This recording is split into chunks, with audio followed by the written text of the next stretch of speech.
नमस्कार दोस्तों, इस वीडियो में मैं आज आपको बताने वाला हूं कि घर का इलेक्ट्रिसिटी बिल को कैसे रिड्यूस करें।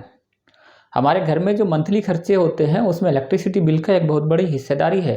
अगर हम मान लें कि कोई फैमिली है जिसमें 5 से 6 मेंबर हैं तो उसका औसतन बिजली का बिल 4 से 5 हज़ार रुपये महीने जरूर आता होगा। अब तक आपने कई सारे ऐसे वीडियो देखे होंगे जिसमें इलेक्ट्रिसिटी कम करने के तरीकों को बताया गया है, जिसमें कोई बोलता है कि मीटर के बाद अगर कैपेसिटर लगा दो तो बिजली का बिल कम हो जाएगा। कोई बोलता है एक एडिशनल मशीन या कोई डिवाइस लगा दो तो बिजली का बिल कम हो जाएगा।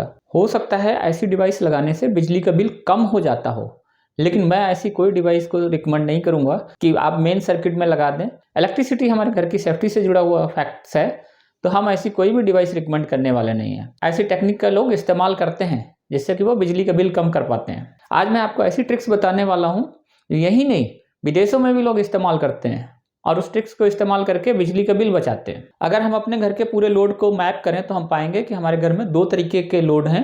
पहला वेरिएबल लोड। वेरिएबल लोड वो लोड होते हैं जब आप उनको यूज करते हैं फिर बंद कर देते हैं अपनी जरूरत के हिसाब से, जैसे लाइट, फैन, ये सारे लोड वेरिएबल लोड है।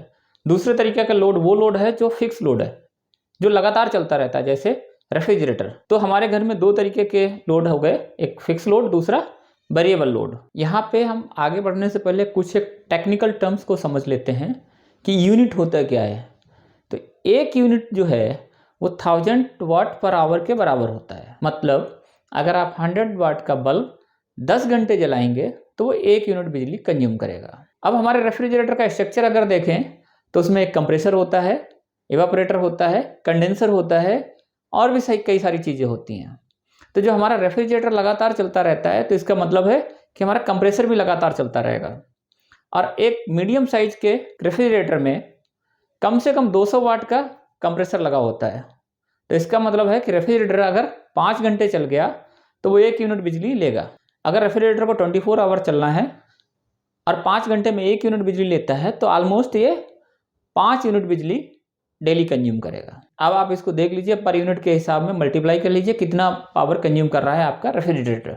यहाँ पे आपको टेक्निकली ये समझने की जरूरत है कि आपके रेफ्रिजरेटर का कंप्रेसर लगातार चलता क्यों है। आइडियली ऐसा होना चाहिए कि एक बार फ्रिज का टेम्परेचर मेंटेन हो गया तो थर्मोस्टेट आपके कंप्रेसर को कट ऑफ कर देगा। लेकिन इसका जो पार्ट है इवापोरेटर, उसका मेन फंक्शन है कि उसका फ्रीजर को ठंडा रखना है। इसका तापमान काफ़ी कम होता है और धीरे धीरे इसके ऊपर एक बर्फ़ की मोटी लेयर जमने लगती है, जिसके कारण से पूरे सिस्टम की ओवरऑल इफिशिएंसी कम हो जाती है और अंदर चैम्बर का टेम्परेचर मेंटेन नहीं हो पाता, जिसके कारण से कंप्रेसर को लगातार चालू रहना पड़ता है। और जब कंप्रेसर लगातार चालू रहेगा तो पावर भी लगातार कंज्यूम होती रहेगी। तो ये जमी हुई बर्फ़ है, इसको हटाने की जो प्रक्रिया है वो कहलाती है डीफ्रोस्टिंग। इस प्रक्रिया में क्या करना होता है हमें कि आप एक नियमित अंतराल के बाद, वो फ्रीक्वेंसी हो सकता है 1 महीने, 2 महीने, 3 महीने, आप फ्रिज को कुछ समय के लिए बंद कर दीजिए। फ्रिज के अंदर जो भी आपका सामान रखा है उसको बाहर निकाल लीजिए और फ्रिज को थोड़े समय के लिए बंद कर दीजिए। फिर आप देखेंगे कि जो इवापोरेटर के ऊपर बर्फ़ की एक मोटी लेयर जमी हुई है वो धीरे धीरे मेल्ट होके पिघलने लगती है। आपने अक्सर देखा होगा कि रेफ्रिजरेटर के बैक साइड में एक छोटी सी ट्रे रहती है जिसमें पानी गिरता रहता है। ये वही डीफ्रोस्टिंग वाला पानी होता है जो उसमें ड्रॉप करके टपकता रहता है। अगर डीफ्रोस्टिंग की प्रक्रिया आप अगर नियमित अंतराल पर करेंगे तो आप पाएंगे कि आपका बिजली का बिल स्वतः ही कम हो गया है। अब क्योंकि जो ओवरऑल एफिशिएंसी इंप्रूव हो गई है तो कंप्रेसर जो है वो जो आपने अंदर चैम्बर का टेम्परेचर जो सेट कर रखा है वो आसानी से मेंटेन कर लेगा और लगातार कंप्रेसर को चलने की आवश्यकता नहीं पड़ेगी। आप इसको महसूस कर सकते हैं कि कंप्रेसर थोड़ी देर चला, 1 घंटा, आधा घंटा, उसके बाद बंद हो गया।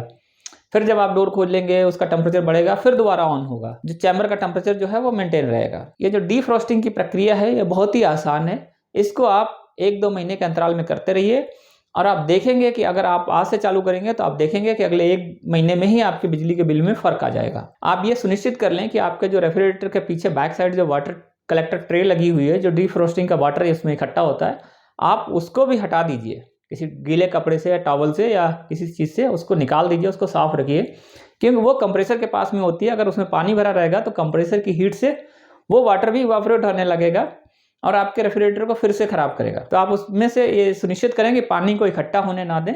ये जो डीफ्रोस्टिंग की प्रक्रिया एक नियमित अंतराल के बाद करने लगे। इस ट्रिक्स में कुछ भी ज़्यादा बहुत टेक्निकल नहीं है, बहुत ही आसान है। आप करके देखिए, यकीन मानिए आपका बिजली का बिल कम होगा। अगर आपको हमारा वीडियो पसंद आया हो तो चैनल को सब्सक्राइब करें, वीडियो को लाइक करें और बेल आइकॉन का बटन दबाएं, जिससे हमारे नए वीडियो का नोटिफिकेशन आप तक पहुंचता रहे।